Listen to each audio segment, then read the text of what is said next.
साथियों नमस्कार। आप सभी का स्वागत है। आज मैं आपके लिए एक बार फिर से कक्षा 11वीं के हिंदी काव्य खंड से बिहारी लाल द्वारा रचित भक्ति एवं श्रृंगार भाग 2 का वीडियो लेकर उपस्थित हुआ हूँ। दोस्तों, इससे पहले मैंने इसके शेष दोहों की वीडियो बनाकर अपलोड कर दिया है।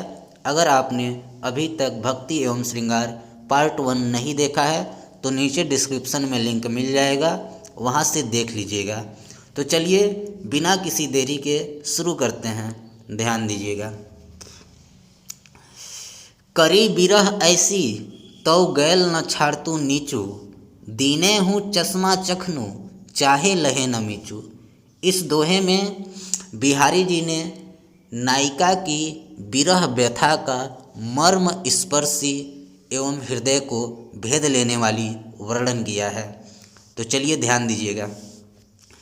करी बिरह ऐसी, बिहारी जी कहते हैं कि बिरह ने नायिका की ऐसी दयनीय स्थिति कर दी है, तो फिर भी गैल न, गैल मतलब पीछा या रास्ता, न छाड़तू नहीं छोड़ता है, नीचू यानी नीच, यह नीचू शब्द बिरह के लिए प्रयुक्त हुआ है। एक बार पुनः समझ लीजिए। बिहारी जी नायिका के बिरह व्यथा का वर्णन करते हुए कहते हैं कि करी बिरह ऐसी, कि बिरह ने नायिका की ऐसी दयनीय स्थिति कर दी है, फिर भी यह नीच बिरह उसकी पीछा नहीं छोड़ रही है। दीने हूँ, अब तो वह इतनी दीन हो गई है, इतनी दुर्बल हो गई है। अब तो नायिका बिरह में इतनी दुर्बल हो गई है, उसका शरीर इतना कमज़ोर हो गया है।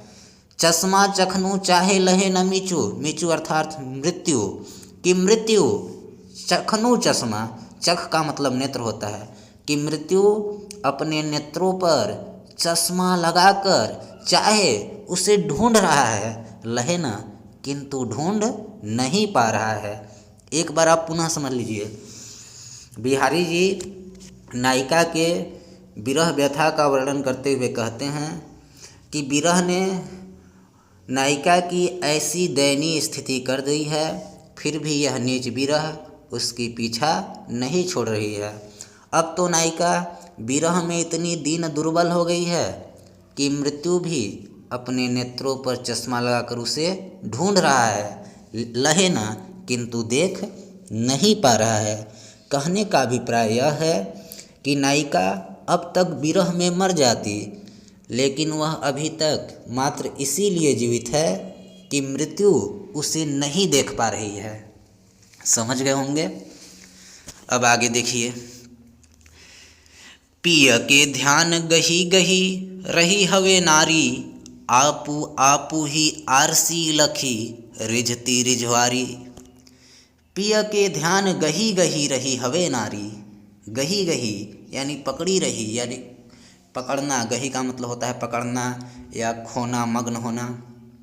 तो देखिए, पिय के ध्यान गही गही रहे हवे नारी, बिहारी जी कहते हैं हवे नारी कि वह नायिका पी के ध्यान गही गही, अपने प्रियतम के ध्यान में इस प्रकार मग्न हो गई है, अपने प्रियतम के ध्यान को गही पकड़ ली है, अर्थात अपने प्रियतम के यादों में, अपने प्रियतम के ध्यान में इस प्रकार खो गई है। एक बार पुनः समझ लीजिए। बिहारी जी कहते हैं कि वह नायिका अपने प्रियतम के कल्पनाओं में या ध्यान में इस प्रकार खो गई है। आपू आपू ही आरसी, आरसी का मतलब होता है दर्पण, आईना, आपू आपू यानी अपने आप को, कि स्वयं को ही दर्पण में लखी देखकर, कि स्वयं के ही प्रतिबिंब को दर्पण में, आईना में देखकर रिझती रिझवारी, उसे अपना प्रियतम समझ लेती है, रिझवारी, और अपने प्रियतम के रूप गुण पर रिझने वाली नायिका खुद के प्रतिबिंब को ही प्रियतम समझ पर उसी पर रिझ जाती है। समझ गए होंगे। एक बार पुनः समझ लीजिए। बिहारी जी कहते हैं कि वह नायिका अपने प्रियतम के कल्पनाओं में इस प्रकार खो गई है। आपू आपू ही आरसी लखे, कि दर्पण में आपू आपू ही अपने आप के ही प्रतिबिंब को लखी देखकर उसे, अपने प्रतिबिंब को अपना प्रियतम मान बैठती है, रिझती रिझवारी, और अपने प्रतिबिंब से ही रिझ जाती है। आगे देखिए दोस्तों, ध्यान दीजिएगा। जोग जुगति सिखय सबे मनो महामुनि मैन, चाहत पी अद्वैतता काननु सेवत नैन। देखिए, जोग जुगति, जोग यानी योग की, जुगति यानी युक्तियाँ, योग की युक्तियाँ यानी मिलन के उपाय समझ लीजिए। सिखय सिखाना, सबे सभी, मनो का मतलब मानना, महामुनि यानी महामुनि महर्षि, मैन मैन का मतलब कामदेव, ये मैन कामदेव का पर्यायवाची है। तो समझिएगा, एक सखी दूसरे सखी से कहती है कि हे सखी, महामुनि मैन कि कामदेव रूपी महामुनि ने, हे सखी कामदेव रूपी महामुनि ने जोग जुक्ति सिखाए सबे, तुम्हें योग की सभी युक्तियाँ सिखा दिए हैं, अर्थात तुम्हें प्रियतम से मिलने के सभी उपाय सिखा दिए हैं। एक बार पुनः समझ लीजिए। एक नायिका या एक सखी दूसरे सखी से कहती है कि हे सखी, कामदेव रूपी महामुनि ने तुम्हें योग की सभी युक्तियाँ सिखा दिए हैं या प्रियतम से मिलने के सभी उपाय सिखा दिए हैं। चाहत पी अद्वैतता काननू सेवत नैन, काननू सेवत नैन, अब तुम्हारे यह कानों तक लंबे नैन, नेत्र यानी अब तुम्हारे यह कानों तक लंबे नेत्र। चाहत पीव अद्वैतता, पीव अद्वैतता, अद्वैतता का मतलब एकता का भाव, एकत्व का भाव। अब तुम्हारे यह कानों तक लंबे नेत्र, चाहत पी अद्वैतता, प्रियतम के नेत्रों के साथ मिलकर एक हो जाना चाहते हैं। एक बार पुनः समझ लीजिएगा ताकि आप बोले ना।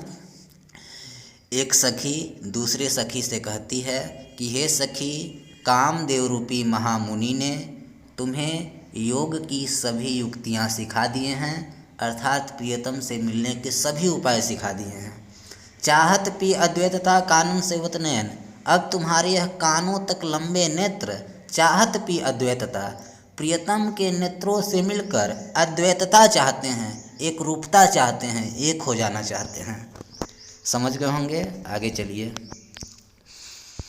मूढ़ चढ़ायु रहे परयो पीठी कच भारू, रहे गरे परी राखीबो तौ हिय पर हारू। देखिए, यह नीति संबंधी दोहे है। मूढ़ चढ़ायु रहो, मूढ़, मूढ़ का मतलब सिर, चढ़ायु चढ़ाकर, रहो रखते हैं, परयो पड़ता है, पीठी पीठ पर, कच यानी बाल का, भारू यानी भार। कच का मतलब होता है बाल। बिहारी जी कहते हैं कि लोग बाल को मूढ़ चढ़ायु रहे, सिर पर चढ़ा कर रखते हैं। बिहारी जी कहते हैं कि लोग बाल को सिर पर चढ़ा कर रखते हैं, परयो पीठी कच भारू, लेकिन भार परयो पीठी भारू, लेकिन भार पीठ पर पड़ता है। एक बार पुनः समझ लीजिए। बिहारी जी कहते हैं कि लोग कच अर्थात बालों को मूढ़ चढ़ायु रहे, सिर पर चढ़ा कर रखते हैं, परयो पीठ भारू, लेकिन उसका भार पीठ पर पड़ता है।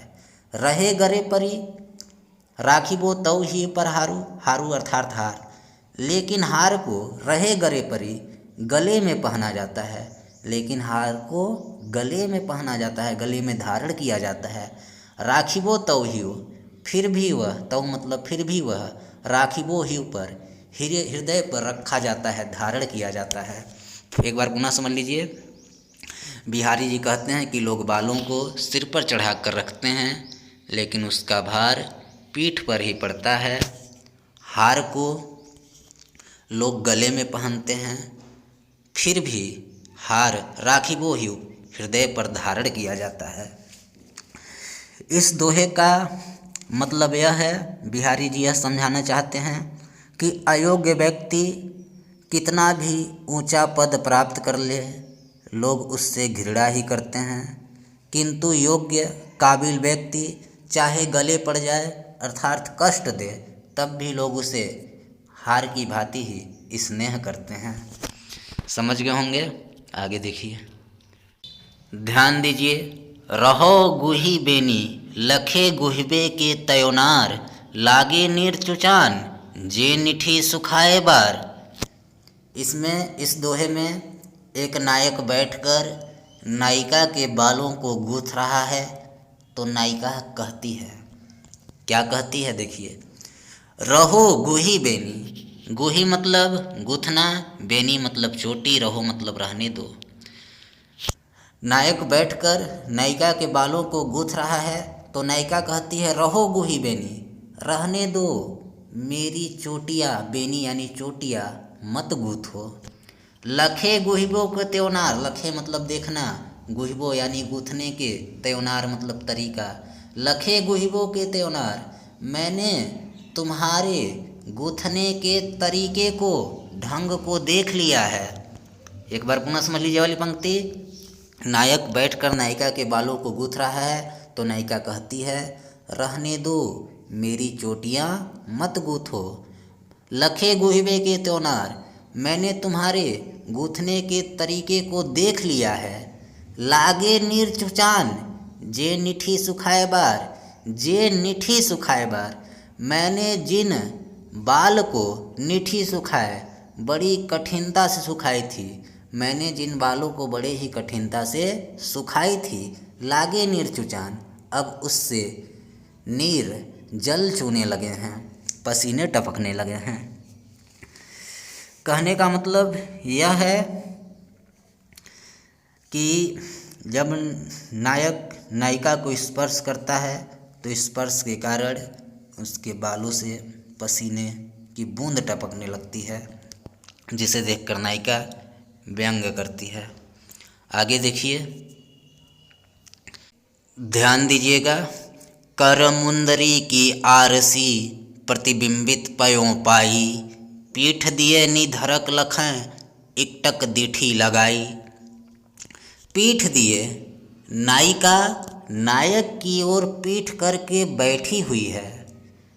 कर मुंदरी की आरसी, कर का मतलब हाथ, मुंदरी का मतलब अंगूठी, और हाथ की अंगूठी की आरसी दर्पण में या नग में।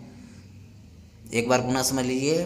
नायिका नायक की ओर पीठ करके बैठी है, कर मुंदरी की आरसी और हाथ की अंगूठी के नग में प्रतिबिंबित पयों पाई, पयों प्रिय के प्रतिबिंबित प्रतिबिंब को, निधड़क लखे, निधड़क यानी भयरहित होकर, लखे देख रही है, इकटिक डिक्ठी लगाई, एकटक दृष्टि से देख रही है। एक बार आप पुनः समझ लीजिएगा। बिहारी जी कह रहे हैं कि नायिका नायक की ओर पीठ करके बैठी है और अपने हाथ के अंगूठी के नग में पड़ने वाले प्रियतम के प्रतिबिंब को निधड़क होकर एकटक दृष्टि से देख रही है, क्योंकि उसे ऐसा करता कोई भी देख नहीं पा रहा है। समझ गए होंगे। आगे देखिए। खेलन सिखय अली भले चतुर अहेरी मार, कानन चारी नैन मृग नागर नरनु शिकार।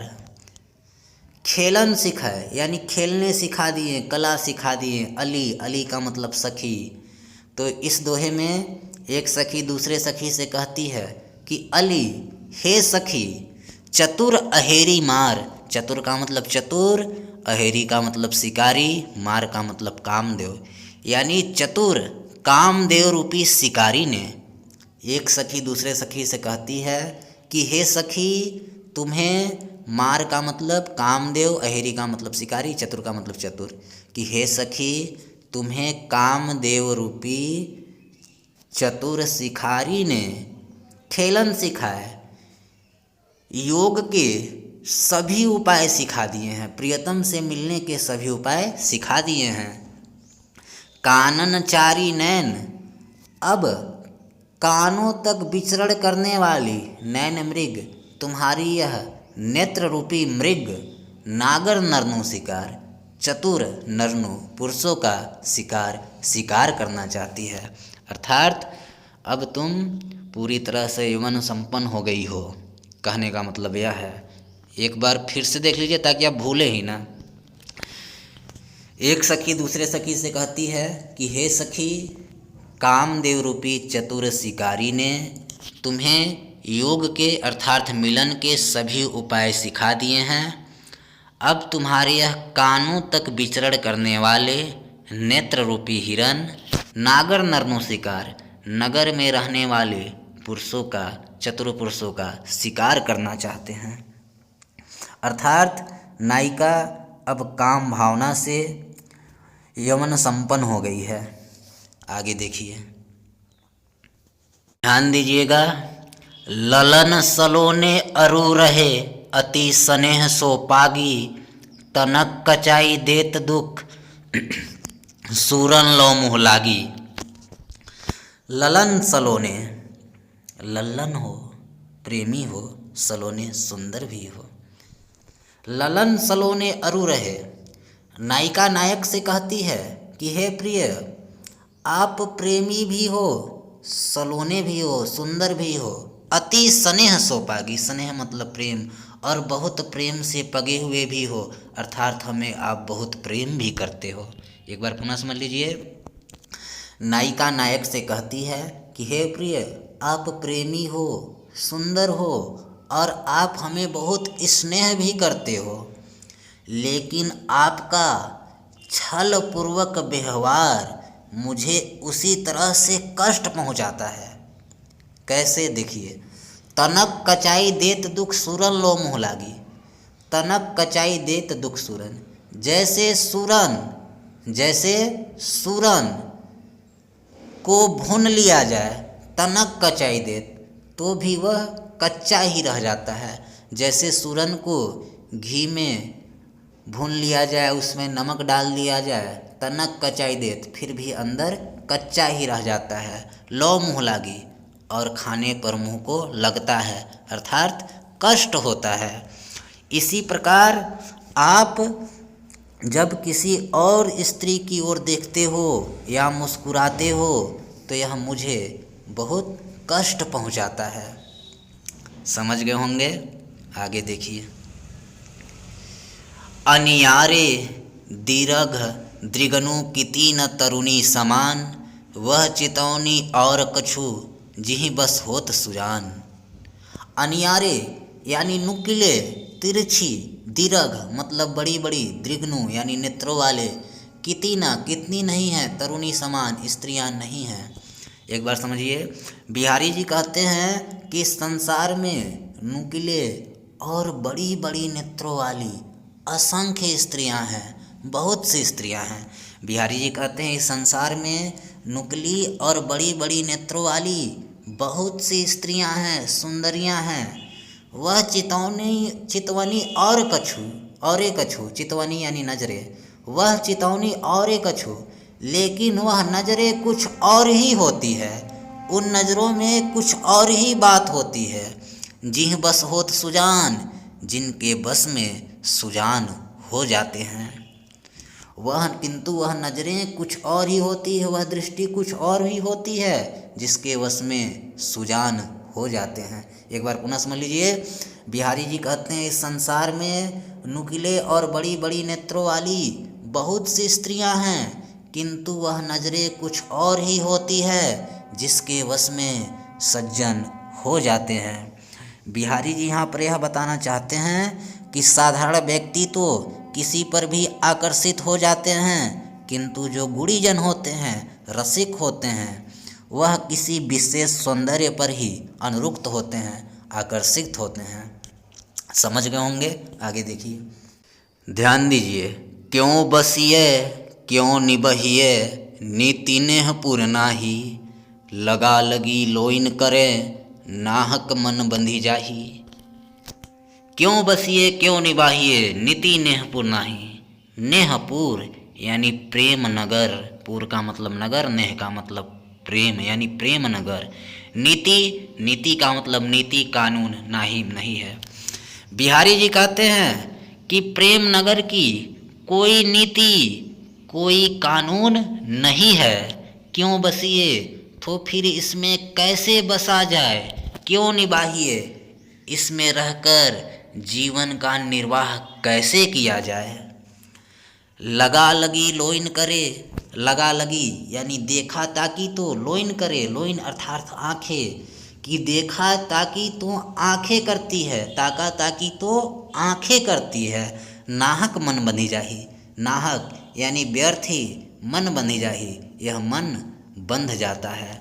कहने का तात्पर्य यह है बिहारी जी का, बिहारी जी यह बताना चाहते हैं कि जो प्रेम की शुरुआत होती है वह नेत्रों से होती है।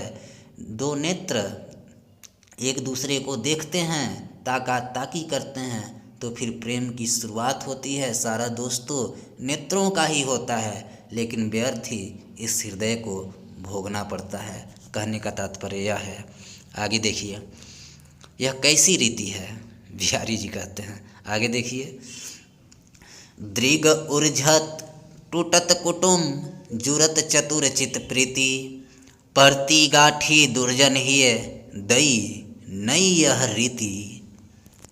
दृग उर्झत, बिहारी जी कहते हैं दृग अर्थात नेत्रों के उर्झत उलझने से प्रेम की सूत्रपात होती है।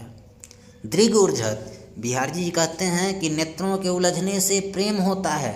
टूटत कुटुम, और जब दो प्रेमियों में प्रेम हो जाता है, टूटत कुटुम, कुटुम यानी परिवार, तो उनका परिवार से संबंध टूट जाता है। जुरत चतुरचित प्रीति, और जब परिवार से प्रेमी जोड़े का संबंध टूट जाता है तो चतुरचित, तो उनके चतुरचित में, मन में जुरत प्रीति, एक दूसरे के प्रति प्रेम उत्पन्न हो जाता है। वे दोनों एक दूसरे को ही अपना सब कुछ समझने लगते हैं।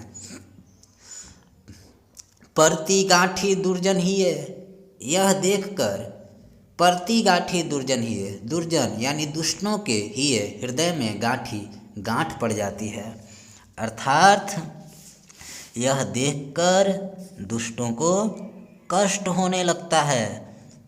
दुष्टों के हृदय में गांठ पड़ जाती है, यानी यह देखकर दुष्टों को कष्ट होने लगता है। दई नई यह रीति, दई हे विधाता नई यह रीति, प्रेम की यह नई रीति कैसी है। एक बार पुनः समझ लीजिए, बिहारी जी कहते हैं कि नेत्रों के उलझने से प्रेम होता है, और जब दो प्रेमियों में प्रेम हो जाता है तो उनका परिवार से संबंध टूट जाता है, और जब परिवार संबंध टूट जाता है तो ये दोनों प्रेमी जोड़े के मन में एक दूसरे के प्रति प्रेम उत्पन्न हो जाता है। वे एक दूसरों को ही अपना सब कुछ समझने लगते हैं। यह देखकर दुष्टों के हृदय में गांठ पड़ जाता है, अर्थात दुष्टों को कष्ट होने लगता है। दई नई यह रीति, हे विधाता यह प्रेम की बहुत ही विचित्र रीति है। इस दोहे में बिहारी जी ने यह बताया है कि प्रेमी जोड़ों के प्रति दुष्टों की ईर्ष्या और निंदा की प्रवृत्ति स्वाभाविक बात है। बिहारी ने प्रेम की ऐसी दशा का यहाँ पर वर्णन किया है।